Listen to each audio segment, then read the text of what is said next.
In psychology, there are 5 dimensions of personality called the Big Five. One of those dimensions is something called agreeableness, where a person is kind, polite, cooperative, and friendly.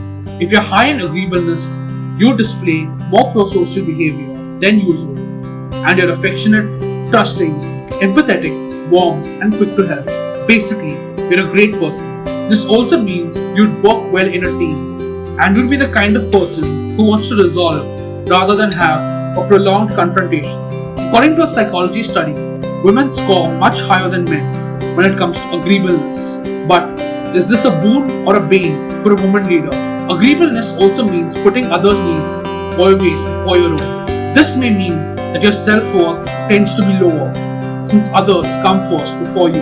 It also means you may be taken advantage of. If you're always going to be differential, that may hurt your potential as a leader and independent thinker. As a leader or an aspiring leader, leadership is about emerging as a leader and being effective at it. Emerging as a leader may be about having a hunter's mentality and being on alert and making sure you get what you want. It's about getting ahead instead of focusing on getting along. Being effective as a leader may be about understanding and caring about others' needs. That's the nurturer mentality. So, the balance has to be made between the hunter mentality and the nurturer mentality. Because if you have too much of the nurturer mentality, you could be seen as passive, too compromising, and may lose the respect of other employees. So, what are tiny things you can do to combat too much agreeableness as a woman leader or an aspiring woman leader? Becoming a leader and staying a good leader is about making tough decisions. These decisions are not going to please everyone. So, you'll have to learn how to compete with people you may like or get along with, even if it's uncomfortable. If you operate to please everyone, you'll end up pleasing no one and may show people you don't have leadership skills. Making tough decisions, even if it ends up not being liked by some, would demonstrate you're the one to pick for leading. It becomes a zero-sum game. If someone gains something, someone else loses that. If there's an opportunity for you to quote-unquote be brave, maybe you take it. Someone messed up, someone did something wrong, take a tiny error if you want to.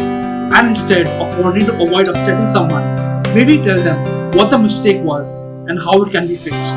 That could transform a negative into a positive and unlock your strength as a leader. If you're being agreeable, you may stay away from conflict and disagreement because to you would want to be liked and not let anything get in the way of people you work with. But honest conflict is better than dishonest harmony. People may perceive a bad idea to be good when no one raises issues or flaws in the plan. As Winston Churchill once said, criticism may not be agreeable, but it's necessary. It fulfills the same function as pain in the human body. It calls attention to an unhealthy state of things. If you're afraid of hurting your relationship with people in a company, you may stop yourself from taking a stand for what you believe in. So, giving in too much ends up hurting your own ambitions.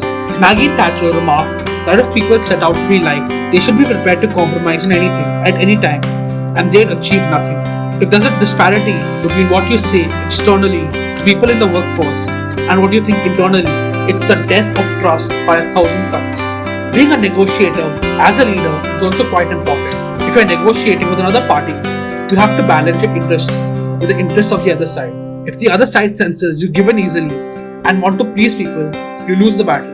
A negotiation or a compromise is about leaving the table equally dissatisfied. As an agreeable person, you may feel you shouldn't ruffle any feathers, but in a negotiation, you lose more than the other side. Don't cave in for fear of someone disapproving of you. So, do you want to be an effective leader? Balance that hunter mentality with a nurturer mentality. Don't be afraid to ruffle any feathers. As Melinda Gates once said, a woman with a voice is, by definition, a strong woman. But the search to find that voice can be remarkably difficult.